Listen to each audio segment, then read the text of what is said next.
Hello, you wonderful people, and welcome to another episode of Crime Centric. This being a show where I talk about crime dramas that I watch. For today's episode, I'm going to talk about Season 2 of Tom Clancy's Jack Ryan. So, with this, these type of reviews, obviously I'll start off with a non-spoiler review, and then I'll make a clear point of when, I'll start talking about the spoiler stuff. But kind of just starting off with a little bit of a non-spoiler. In general, what did I feel about the season? I thought it was great. I think in all honesty, if you really like Season 1, you're definitely going to like Season 2. They take a lot of, obviously it's kind of still got that same feel and vibe, but I think I like what they do with Jack in this season. I think they make Jack a little more brash, and the circumstances around what goes down in the season pushes him to be a little more brash. But I feel like he was. I guess you can make an argument he was kind of like that in season 1, but I feel like it's so much more in this season.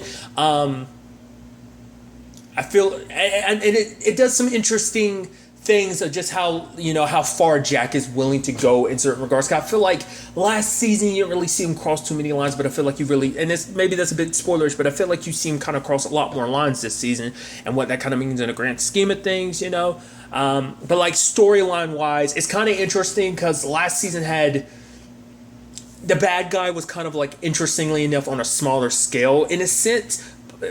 Which is kind of wrong to say because it was kind of very international level, everything with Solomon. But this season, like I said, I don't want to get into spoilers yet, but it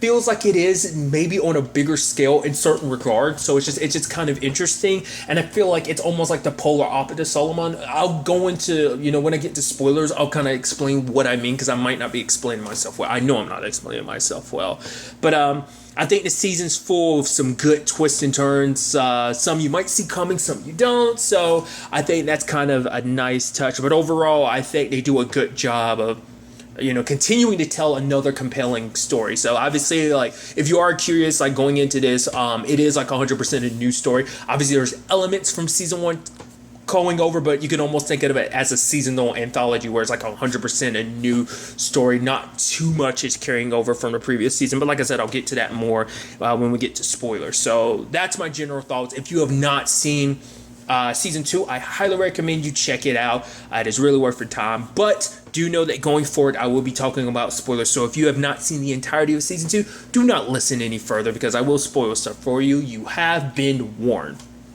Okay, so a lot of interesting things I think that we kind of get introduced to immediately. The fact is, well, Jack, as we saw at the end of season 1, Greer was like, yeah, let's go. I've got a position for you in Moscow. But obviously we learned from Jack later on why he didn't take that position, because it's yeah, we did the whole Solomon thing. It's yeah, you get this high position in Moscow, but what, I'm supposed to be entry level, which it's Greer is well, yeah, but Solomon was kind of it was a big deal, but it was still your first time around, so you still don't have the experience like I do, which is kind of I don't know. It's a little sucking bit of a response, so you can understand why Jack felt the way he did. But at the same time, with stuff that goes down later on, literally at the end of the season, it makes me think what Greer kind of explains later on makes it seem like that's the main reason why. Anything else Jack says is just an excuse to a certain extent. But regardless of the situation, we never actually get, and I think it's so interesting what they do with this too, because they don't answer everything in between the seasons. It's kind of how you get little details of how he got to where he is, in this season. But for example, him and Kathy, I guess that didn't work out because he's not with her anymore this season. So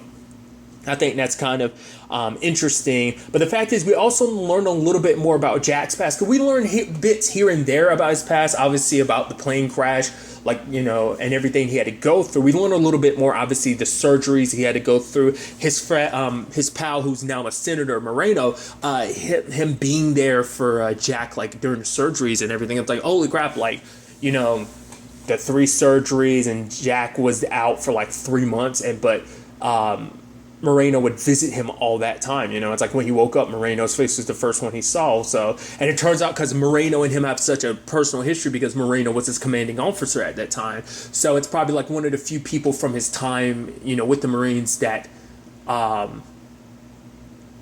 means that probably one of the few people from that point in his life that's still alive and around. So it was just kind of an interesting aspect, like because we learned a little bit about his dad from what he was telling Kathy last season, but other than that we don't know too much about Jack. There's still a lot about his life we don't know, because like I don't think the conversation ever came up about his mom. I mean, once again, it's those things of kind of character things you feel like you would probably know at this point in time, but you don't. Like, I mean, we as the audience don't know Jack unless you're probably more familiar with the books. I don't know what this show is compared to like the books, because I know it's based on characters from Tom Clancy novels, but I don't know like how that translates on an adaptation level. But regardless, that's a whole other conversation in itself. But getting into it, I really like this whole situation of how the story kind of gets set up. And the fact is, Greer's in Moscow and everything, and obviously, Jack is more so in Washington and stuff, or at least, kind of working on their people kind of higher up in that position. But you get what I'm trying to say. But I think it's so fascinating because Greer wanting to team up with Jack, and the fact is he never told Jack everything from the beginning. Like, for example, the whole thing of like, okay, like, because it ends up turning out like this has something to do with some like satellite or something. Well, some missile going up in like the China Sea, and it's like the South China Sea, I think is what they were saying. And it's like, but the missile, it seems like it might be connected to the Russians, which that's an angle that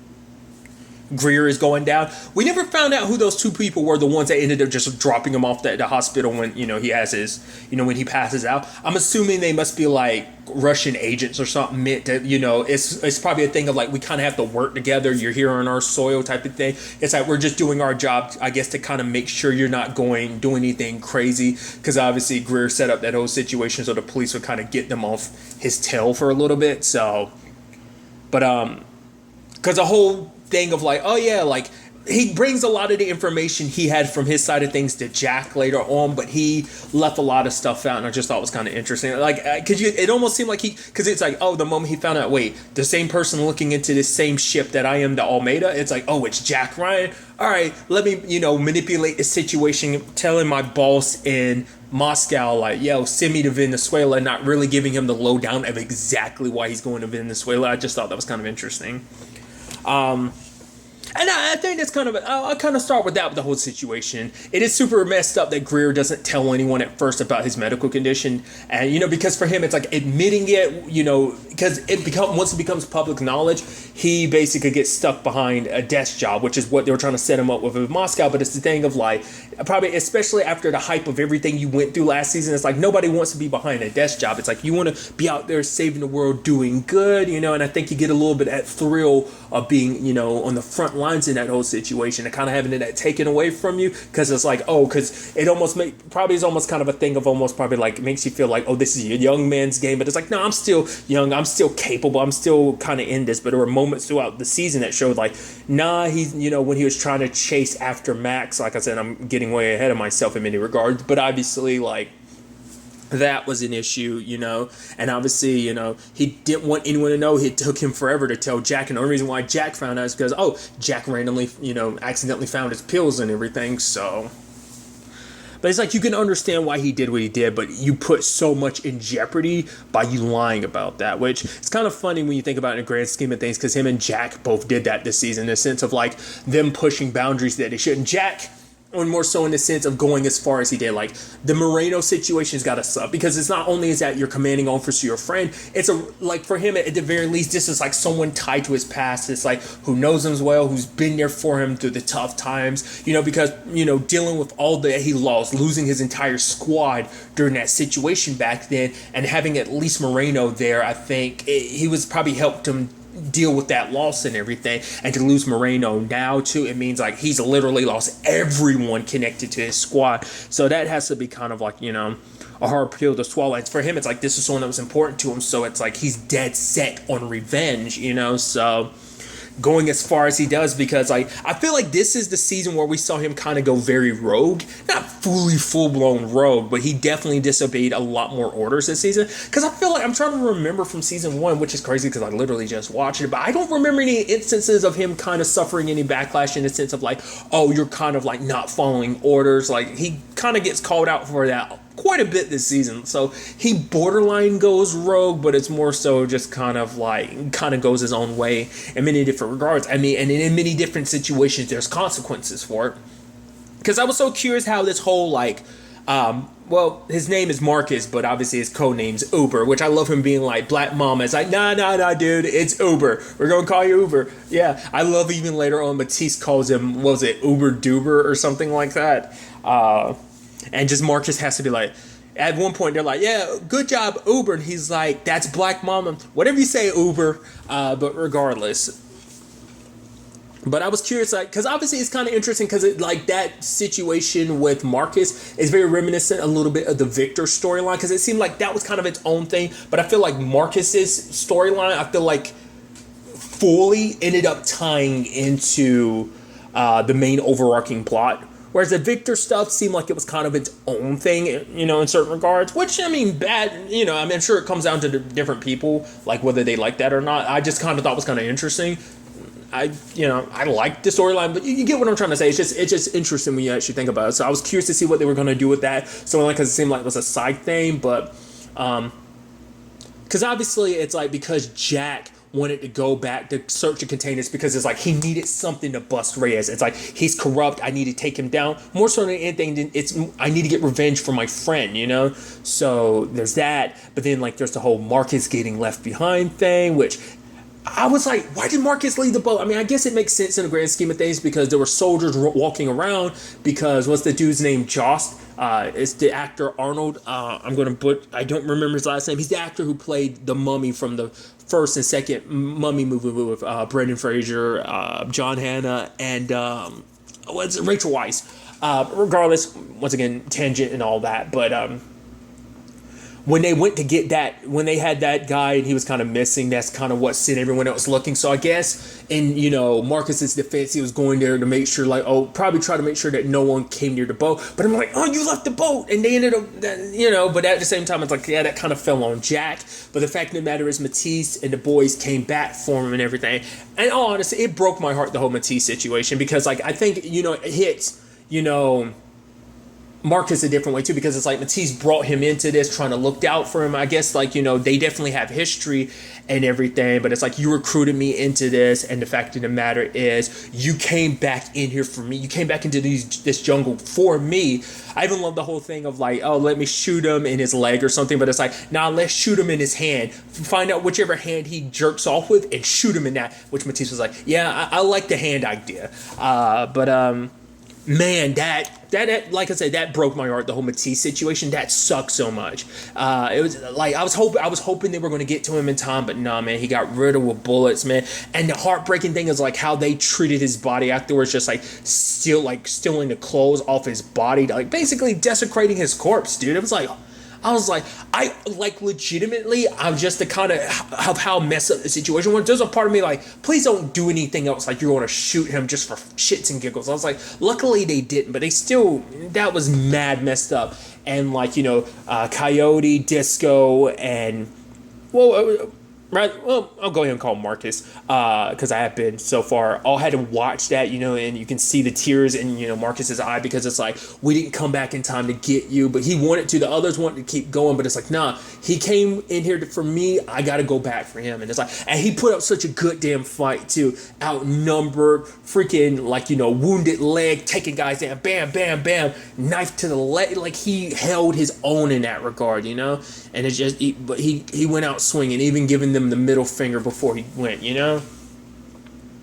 So that whole situation just kind of breaks your heart. And I think it's almost kind of I don't know whether that's going to be a direction they end up taking it, but it almost seems like they set Matisse up, it set Marcus up to kind of be the replacement for Matisse. And it's like, nah, I'm going to keep going for his sake. He brought me into this, and to kind of carry on this mission for him. Because even that thing, and like I said, I'm all over the place, but he ends up getting that picture from Matisse's pocket from his family. Probably he's going to be the one. We never see it in the show, but I'm assuming he's going to be the one that lets Matisse's family, because it's actually something Matisse brought up last season, that basically his kids don't know what he really does. I think he says they think I'm an astronaut or something, because he has that bit where it's everywhere he goes he gives himself a new name. When he met up with Marcus's grandmother, Yvonne, he said his name was Jeff or something like that, so it kind of plays into that. I mean, it makes sense with the work that you do, but still, just sad circumstances, you know. So there's that.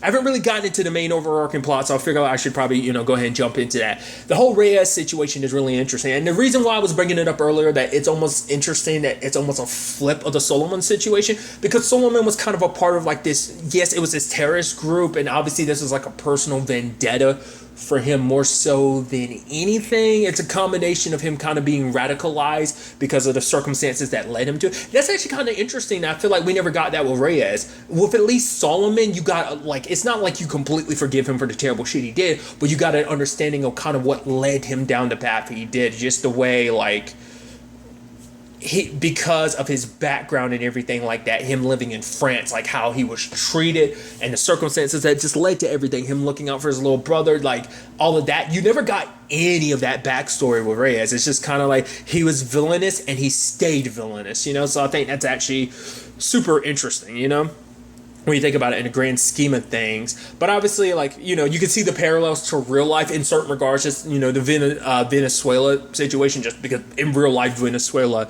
has been through some tough times, on many different levels, on, I think, a leadership level and, and definitely on an economic level. So obviously, I think this season is supposed to kind of reflect that, and obviously, like, adding in, like, some reality to a fictional story, so regardless, like I said, I'm going on a tangent, but the whole thing is because, like I said, Solomon was part of like a small group that, you radicalize other people. It was almost like a movement, whereas Reyes is legitimately a corrupt president, kind of basically helping kind of destroy a country, because he's basically stuck on power.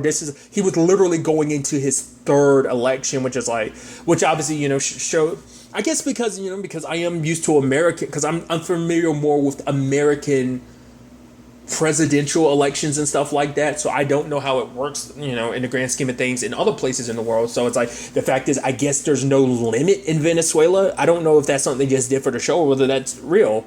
I do apologize for my ignorance, because, I'm not that well versed in just like the structures of governments and just how things are run in other countries, but regardless, the fact is he was going into his, like, this was his second re-election, so which is interesting. Also, it seemed like he was saying for 6 years, so I guess elections work different. Like, we're here in the States, an election term is only 4 years. Well, for the president, it's 4 years. I guess in Venezuela, it's 6, which is like, that means he's been at least 12 years. He would have been going into 18. The way the conversation is later on when he's trying to explain things, like when he's offering Gloria a job to kind of back out of everything. But regardless, once again, I'm kind of all over the place. But I thought it was interesting what they were doing with his situation, because the fact of the matter is he set up Moreno's death. One of his generals, Ubari, didn't like any of that, because it's interesting, because the way they set Obari up is because obviously, like, him and his wife were having a whole conversation. Well, she more so was kind of pushing, like, oh, you should be the one that's in charge, and it's like, oh, this whole thing with Moreno, like, he should have never done that, or at the very least had talked to me.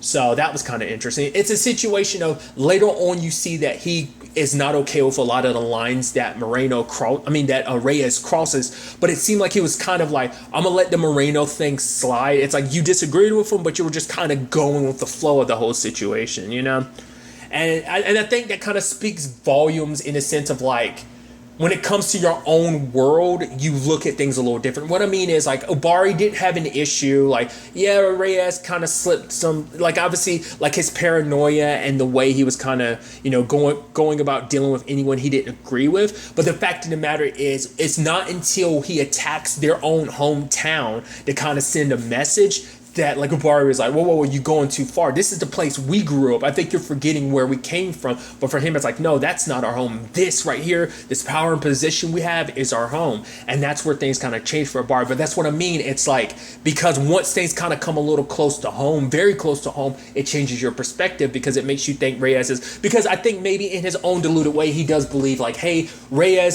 might go about things kind of this crazy way, but the fact of the matter is Venezuela always comes first. But then it's kind of like, wait, you're disrespecting our home, what we grew up for. It's always been about looking after Venezuela, but now it seems like it's more so about yourself. It took him a long time to come around that, because like I said, like Moreno had connection to Venezuela. Yeah, his parents were born there, but obviously like he grew up in this, he was well, I think he was born in the States, wasn't he? Because his parents are from Venezuela, but I think it was like he was born in the States. At the very least, he grew up in the States. That's what he knew. So it's kind of like maybe Moreno didn't look at, I mean, maybe for Ubari, he didn't look at Moreno's situation as the same. It's like it's a means to an end until like that means to the end hit a little too close to home is what I was kind of talking about.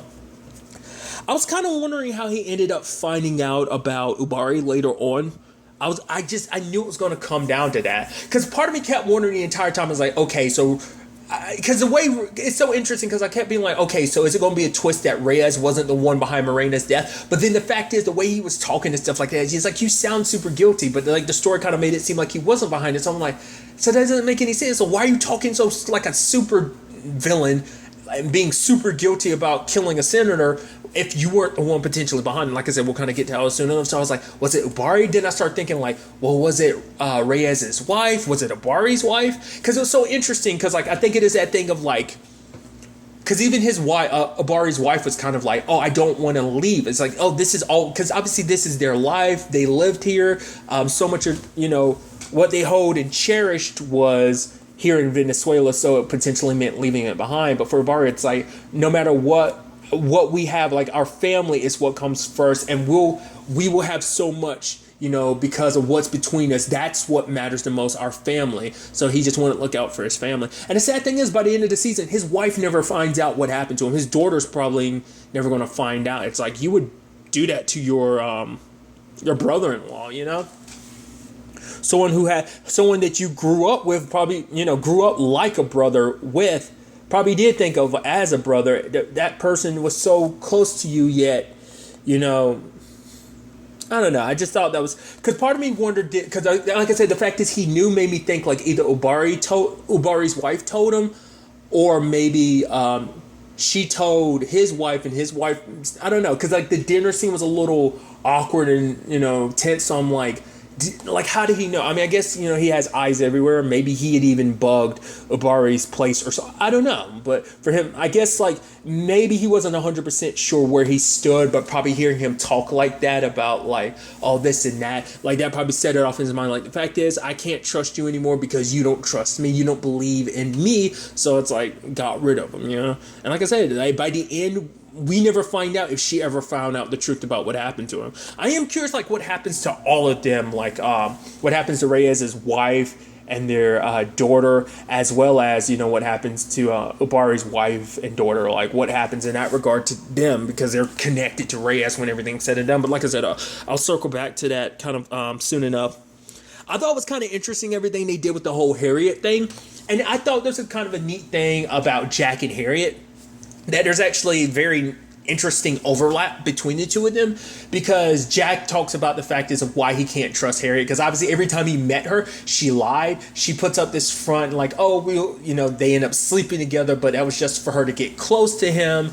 And part of me was wondering, like, oh, when he was sleeping, I was like, are we going to find a twist that he's actually awake and he sees her planting a bug? But no, he finds the bug later on, because she gives him another excuse to who she is later on, trying to be like, oh, I'm a private eye or whatever. But it's like, nah, Jack kind of saw through that, which I'm like, wait, you not only got this information from her, but you also slept with her, which Jack was like, to be fair, in my defense, those were two separate occasions. Those were two different situations. But, yeah, because it turns out she knows the assassin, which that was so sad, because they were so close. Like, Jack was so close to getting both Lisa and Moreno out of that situation. And, you know, because what makes that Max situation even more personal, because it's not like just the explosion killed Moreno. It's like, no, like Max personally dealt the 3 bullet. The first one didn't kill him, but the next 2 did, you know? So it makes it a little more personal when the fact is that he went out of his way to be the one to finish him. But regardless, the point I was trying to make is the fact is Harriet talks about the fact is that she messed up big time in a situation. Max took the fall for it. The fact is they got pushed to a lower position, but then the fact is Max kind of went off on his own. So she feels like she owes him, which is interesting because it's almost like the inverse a little bit of Jack's situation, because Jack blamed himself because in his mind he messed up during that operation, and obviously like his entire squad died. And now, obviously, that was something that was following him last season that, he still had nightmares and dreams about. And obviously, Moreno kind of represented that, too, of like how important Max was to Harriet is kind of reflected by how important Moreno was to Jack. So it's just interesting when you actually think about the parallels in that regard, because it's like Jack can understand like, hey, this is someone you care about. The fact is they helped you after something that you blamed yourself for. It's like he was literally in those same circumstances, but it's like the person you care about got someone I cared about killed, and not only that, you knew about it and you lied. Like every step of the way, you lied. That's what this is all about for Harriet. It was about tracking down Max because she's trying to save him and stop him. It's like, you know who he is, you know what he's capable of, that he's become a gun for hire. It doesn't matter what circumstances landed him there. That's who he is. He kills people for money. So it's like,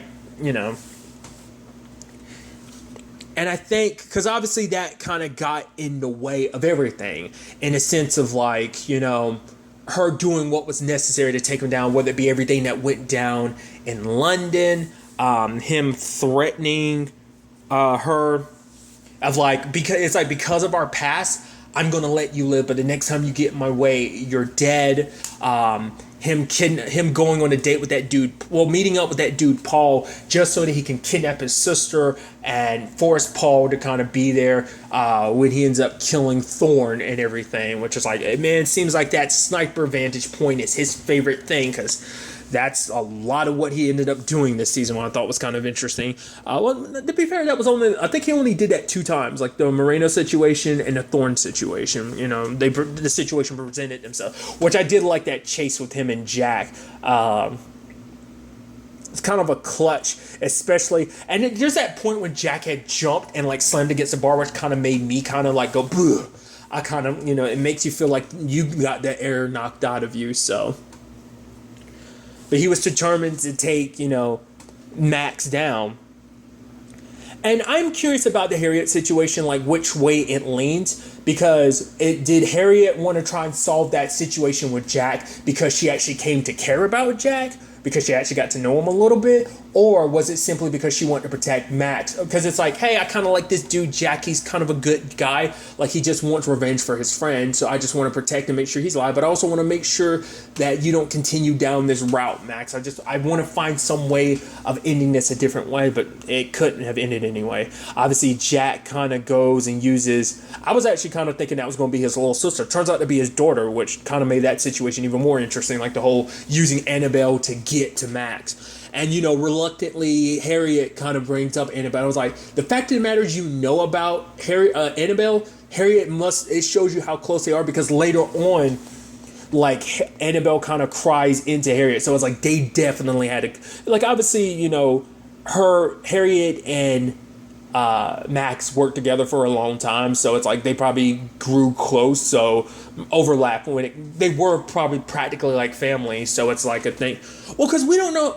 Well, regardless, regardless. The fact of the matter is they were family, and the fact is it's like, so obviously there would be crossover in that regard, but nevertheless, I think it is poetic that she was the one that ended up putting him down, but I think to kind of make it easier with the whole Annabelle thing, it's like, oh yeah, like Jack ended up putting him down, but when in actuality it was Harriet, because she knew she had to stop him, because it's like if she didn't, he would have just kept doing terrible things. So it's like, no matter what the circumstances, what that was someone she cared about, but he needed to be stopped. But also I think that is because I think there's a part of her that cared about Jack too, that he didn't deserve. It's not like Jack was a bad guy, so it's not like she can even justify it, especially because after everything that he's done. And there was even that guy from MI5 that was saying I thought was kind of interesting, where he talked about the fact is Harriet only does what's ever in her best interest, which maybe the argument stems from the fact is, what is interesting, because because it almost seems like lying comes so natural to Harriet. It's like, oh, when she's being questioned about Jack, it's like, oh yeah, me and Jack, we've been through so many operations together, we've known each other so long, and yada yada yada. While you have Jack over there telling the MI5 dude the truth, so it's interesting. Because we actually didn't learn too much about Harriet. She's still kind of a bit of an enigma. We learned literally nothing about her, actually. She's heavily shrouded in shadow, which is kind of interesting. Well, just because the fact of the matter is we never actually found out what that big mistake was that she made. I'm curious, is that something they're going to potentially carry over? I mean, she's still alive and everything by the end, so could see some circulation, and the fact is maybe her and Jack crossing paths again in the future. I don't know. But the thing is, because Annabelle doesn't know that she's the one that actually pulled the trigger, I think it's like, oh, like, I'll take you in, I'll look after you, me and your dad were close, which would actually kind of make that even more messed up. You killed her dad and you end up looking after her. I mean, to be fair, maybe she has other family, or maybe Harriet's the closest thing she has to family, which that could be a weird line. I mean, because, obviously Annabelle didn't want to believe what Jack had to say about her dad, of like, yeah, he's killed people for money and stuff like that, but I'm like, I don't know. I'm curious to see where that goes, especially because I'm curious, is Annabelle going to bring up Jack Ryan? Because he gave her his name, and like what becomes of that, if anything, we'll see. Because I'm sure that's going to come back in some shape or form to bite him in the ass. Maybe not. I don't know. Because it just seemed like, yeah, you potentially murdered a dude, but it's like, yeah, this dude was kind of off killing other people, so the police might not care too much. You're a government agent, which obviously you're on foreign soil doing that, because you literally had no go ahead to do that. You're kind of going rogue and everything. Which you also got to talk about another MVP of this season, that being your boy Mike. I love that whole conversation when he's in the car with Greer and Jack, and he's like, so what's your guys' relationship status? And Greer's like, I'm divorced. And Jack's like, single. And a long pause, and he's like, great talk, guys. And then it's like, oh, what about your situation? It's like, well, I'm divorced twice from the same woman. It ends up being Lisa, the ambassador. It's like, well, she's, what was the word he used? Formidable. And we do see that from time to time. I even love that moment later on when it's like, oh, yeah, like they have like a drone satellite or something. It's like, yeah, I got called in a favor with someone I met back in April or something. And he's like, whoa. He's like, April? You mean the April that was like a month after we separated? She's like, what can I say? I like a guy in uniform or something like that. He's like, and Mike's like, nice. I love that so much, just his response. And even later on when he's pissed at Jack after everything, and he's going to go get something out of the fridge, and there's his finger, and it's just like, oh my, he's like, Jesus, what the fuck? And then it's like, and then Greer's like, man, Jack, he's a sick fucking, Mike just kind of goes, you know what? I'm not hungry anymore. I just love that. But the fact of the matter is, it's like, yeah, he was a bit of a hard ass, and yeah, Jack kind of screwed up a bit, but in the grand scheme of things, he was right about a lot of things. So Mike was kind of like, fuck it, my career is down the toilet, so let's do this. Let's take down Reyes. That Jose twist kind of got me. I was like, oh man, that's so interesting, because I completely forgot. It's like, right, the cop who basically helped set up the whole situation, which is so sad. You went through all that because it was like, oh, you wanted to help out your sick, mother and everything. You were looking out for your family, and that was a brutal scene, like him coming home to find his wife and children dead, because I'm pretty sure he had more than one kid. I think there was a kid on the bed, and I think there was someone laying beside the mom. I was like, oh my god. And another MVP, that damn dog. If it wasn't for that dog, he'd be dead. I was like, oh. And the dude stabbed the dog. I was like, no, it was Bastos too. It was like, that bastard.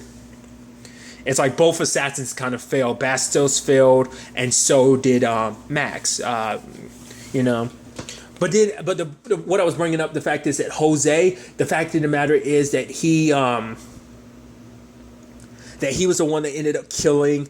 It would make sense, but I was wondering, it's like, how the hell did anyone get to him? But I guess we never really questioned that. I was just kind of like, and we just kind of let that slide. I guess someone else someone else must have slipped in and did. I mean, they did say like 50 people had access to that place, so it could have been any number of people, but it kind of makes sense in the grand scheme of things. And also the fact of the matter is, like the whole Matisse's death is on him too, because he's the one that let Reyes and his people know that there were people in the jungle. So he kind of set that whole situation in motion and everything too. So he definitely had his own part to play. It's so interesting because he went through all that trouble of like, oh yeah, like Greer and everything. Because I was wondering, I thought it was interesting. I was like, the dog's not smelling Greer? Like, how is that? I was like, oh, I guess maybe because Jose set something up ahead of time to make it so the dog wouldn't be able to smell him, or maybe he's so packed away that, in the seat that it kind of blocks any like of his smell coming through.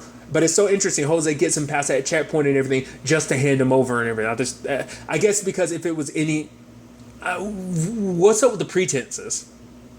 Well, I guess at least this way he was a little more off guard. And obviously maybe these people aren't on the payroll. It's like delivering them directly to Bastos to, kind of get the Reyes and everything. So I guess that's where that whole situation kind of turns about. But you can tell Mike felt really bad because for him it's like, I trusted you in everything and you're the reason behind all of this. Like later on, Jose has a gun or whatever, and Jack's walking away because he's like, no, we'll bring him with him. We can't just leave him here because he might let Reyes know what we're up to and where we're at.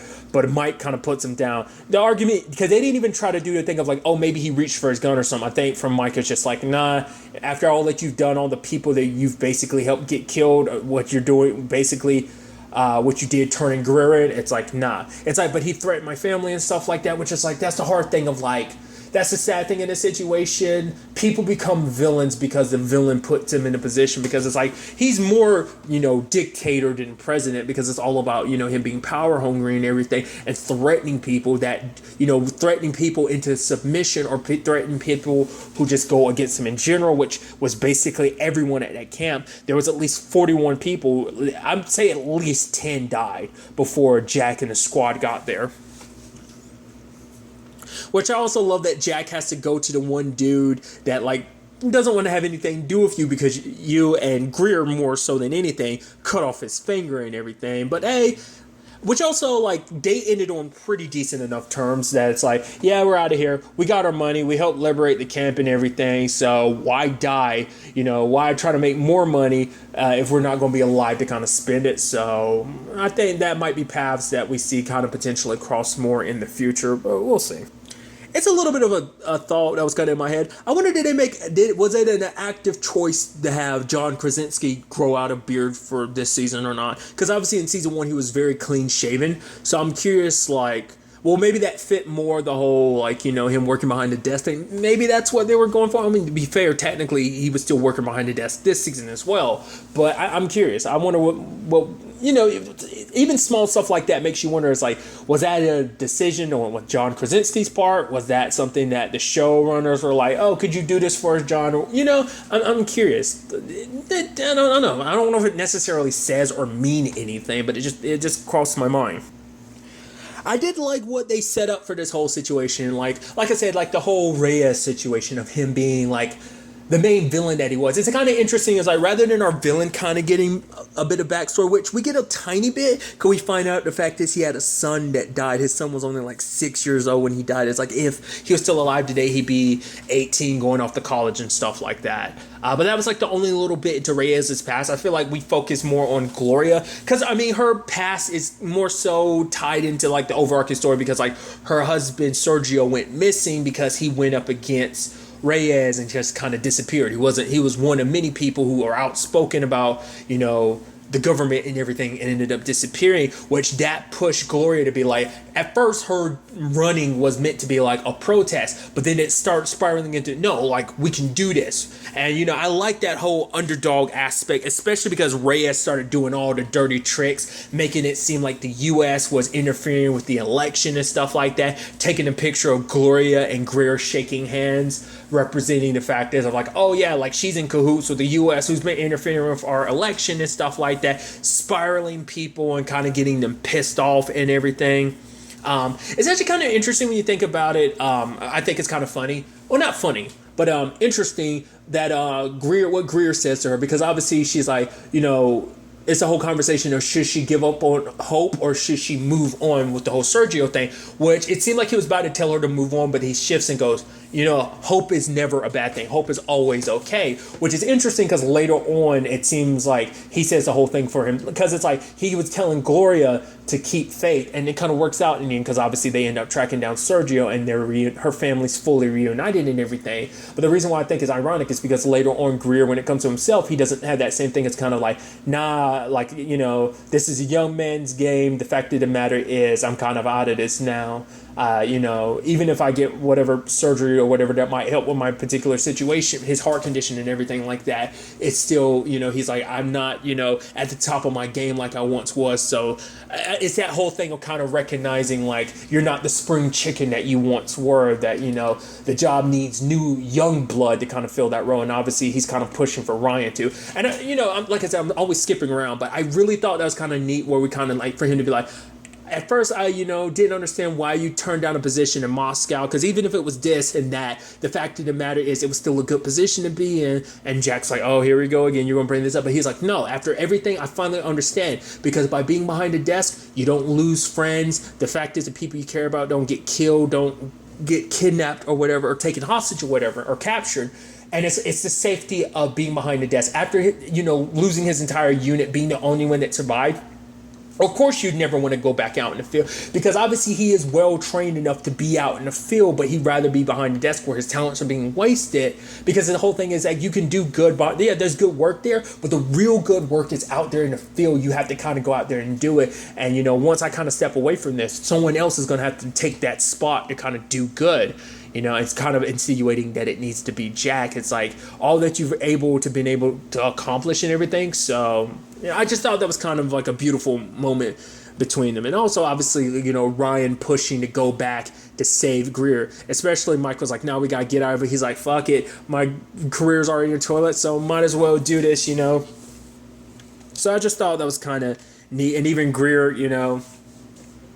I don't know. It's kind of neat to see everything. Like, even when they bump heads as much as they do, which I totally forgot about that whole situation of, it's like, oh yeah, there's mosquitoes and everything. It's like, well, don't bother me because I'm from Louisiana. He's like, what? I thought you told that dude last season you were from Cincinnati. It's like, come on, you got, it's like, it's in my blood and everything. And the fact is mosquitoes don't come after him. You know why? Because they know one truth. And it's like, what's that one truth? I bite back. And then later on it's turned out, oh no, he has lotion or whatever for a mosquito or whatever. And then Ryan's like, right, bite back, right? And I just thought that was kind of like I said, they butt heads a lot, but they are friends and they do care for each other, because despite everything, Greer always kind of had Jack's back of like, oh yeah, don't tell Mike you're back. He thinks I'm up here just picking up my laundry. He has no idea that I've come to pick you up from the airport and everything. So I thought that was kind of neat.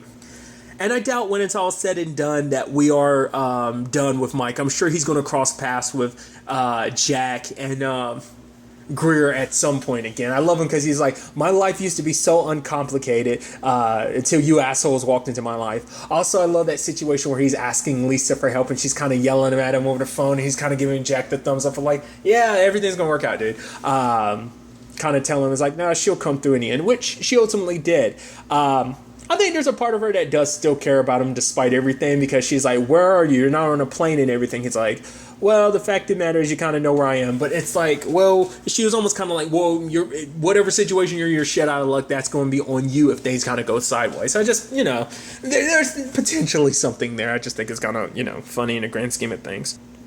I didn't talk about it, but it was interesting to find out what this whole situation was really about. Like, what all this was about. It was about mining this particular material. It's the same material. Was it, I forgot what it's something with a T that basically goes into a lot of devices, whether it be GPSs and stuff like that. So basically, apparently China has like a monopoly over it, but there's like a good chunk of it in Venezuela. So they were trying to, bring the balance of making it so that if there is other competition for this material, that it's not just China that has a monopoly on it, that Venezuela has a good supply of it. They could use that to kind of shift a lot of the balance of, money and power when it comes to this whole situation. So I thought that was kind of interesting. I have my inklings about the fact is obviously when we find out that Reyes may not be the only one that's involved in this, especially because Max made the point to be like, oh yeah, it wasn't actually Reyes who actually gave me the orders, who set up the whole killing Moreno situation. So it's like, okay, after that I start thinking like it's Chippen, isn't his name? What was it again? It is Chippen, right? Yeah, like Senator Chippen. I figured it had to end up being him, and I did like the slow like turnabout, and I even love Jack being like, "You made one mistake, is when you called Thorne's phone after I, called you about going to London, setting that whole thing up." And he tries to justify it because for him, it's like everything that he did was for his country and everything like that, which also involves like, oh, you killing a senator and stuff like that, which I think for him, it's like, oh, like if you do all this, like you'll kind of undo all the stuff I've set in motion. It's like the fact of the matter is I can put in a good word and blah, blah, blah, which Jack's not listening because he's trying to get justice for his friend, There was an interesting thing of like Jack could have killed Reyes. He was going to, which I think there was a part of me that was thinking Reyes kind of wanted that, because I think Reyes wanted the easy way out because he saw the walls collapsing. Now, I don't know, because I was wondering about that situation, because it gets revealed later on because they bring up the fact is Reyes is dead. But that's the thing. What about the rest of his family? Like, what happened to them? Because I feel like they're under the same scrutiny as he is, but they said he's dead. I don't remember if they said he was murdered or not. I feel like they did, but part of me, like the moment he was looking out the window, saw those people crowding, like tearing down at the gate. I'm like, he's going to take the Hitler route when he tries and kill himself. But I was worried because, Hitler killed himself, and him and his wife killed themselves, didn't they? Because I was wondering if it was going to be a situation. I was might make reference to something that would have been a spoiler for the end of a show, but I was wondering if he was basically going to kill himself and his family just to be like, I felt like it, but I definitely thought more the Hitler route, which I'm not trying to necessarily make the comparison to Hitler, but it's just someone who's in a very similar situation where like the back was against the wall, all the terrible shit kind of came back to you. So it's kind of like, well, rather than kind of being taken, you're going to take the easy way out and kind of not have to, serve for what you've done. So, which Chippen doesn't seem like he's as lucky because he's getting arrested at the end. So it's like he's definitely going to have to pay for everything that he's done. But I didn't, like, I brought it up a little bit, but I think I should talk a little bit more about, I do like the angle of, like I said, Gloria's situation, because she was a key, she plays the most important role in this situation in the sense that like she's supposed to be this leader. Like I said, it's interesting because we get to really see where she stands and let her, like, she shows like, hey, I'm here of the people. Like my parents weren't like the richest people, they grew up in this neighborhood, and but they were humble, and the fact of the matter is I'm going to look after Venezuela's best interest. Like obviously Reyes he claims he wants a revolution, but he doesn't want a revolution because he wants to stay in power and position. And her kind of being seeing the underdog, because all year I ever saw on the bad side of things when it came to her was the stuff that Reyes wanted to kind of skew to make it look bad. But obviously everything came to light with the video and everything about like all the terrible stuff he'd done, especially like the cam and arresting, taking in people like that, all the stuff that Jack had, revealed in all the news outlets, basically worldwide, covering it. So it is interesting that despite all that he had done, Reyes has shut down the pollings because she was in the lead by, like, she had already gotten like 70% of the vote. He made it seem, and even the soldiers kind of lying and being like, oh, like he's so far in the lead, like there's no way he can turn things around.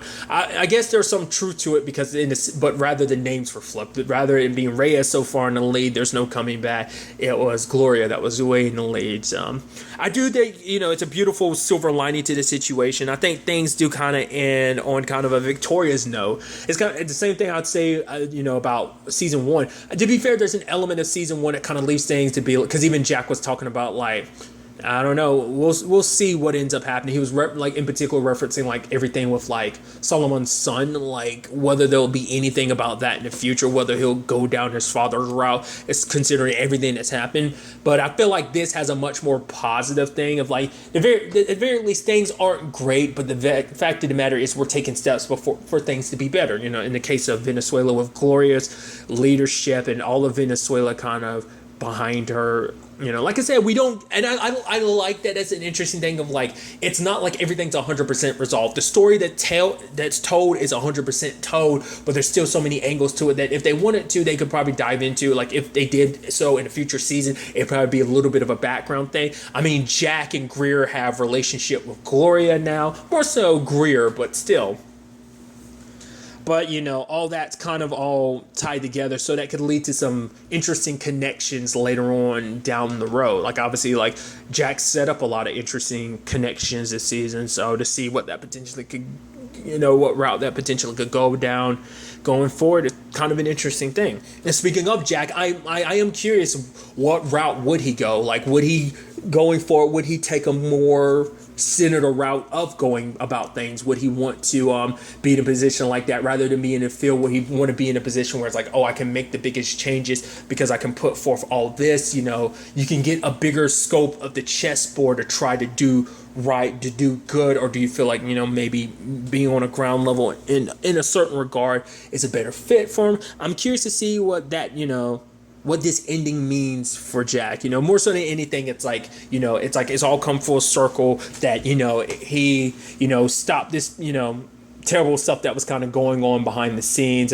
and taking down two very powerful bad people, you know. So like I said, I like that it is a thing of like, there's no openness of like, oh, this cliffhanger ending. It's like, no, they're clear-cut endings to these stories, both for season 1 and this season.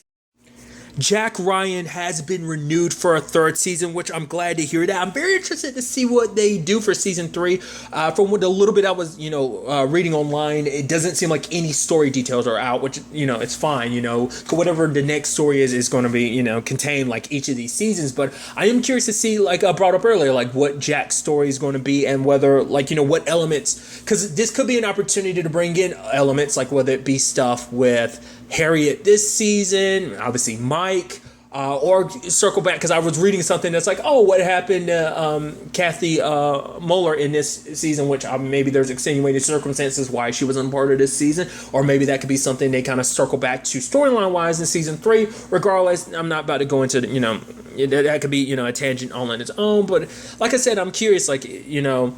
And I think that's the big thing going forward is Jack trying to figure out what it is that he wants to do. Like I said, this was kind of the big season of him going a little rogue. Will we see more of that potentially in the future? Will he trying to, you know, I feel like he skirts the line a little bit in certain regards, maybe in season 1. But like I said, season 2 really felt like they're really like going off, you know, off on his own, you know, a big part. So I'm curious, will we see more of that? Maybe even kind of get like that spy thing of like, oh, he's been framed for something, has a clear name. Maybe that'll be the storyline we see. I don't know. Like I said, like things are so clear cut. You're like, I have no idea what you'll do for a third season, you know. It's like you went from, you know, a terrorist leader to a corrupt president and kind of like this, you know, conspiracy basically of corruption, you know. So I'd be very excited to see what they ultimately end up doing with season 3. But really, that's all I'm going to talk about. So the next time we meet, be happy, be safe, live life to the fullest, and enjoy it. Good day and goodbye.